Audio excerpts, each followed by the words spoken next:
Now we're going to cover two in this one. We're going to cover actuating components and system checks.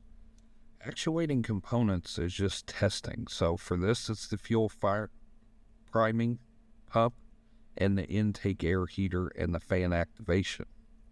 So that's just testing a component is all that's doing. System checks is going to check the whole system. So this is where you have your cylinder cutout, your VGT actuator, your cylinder performance. This is testing the entire system and not just a part. So if you're working on anything, whether it's ag or off highway, system checks will be the same way. If you ever need to run a cylinder cutout, it's under system checks.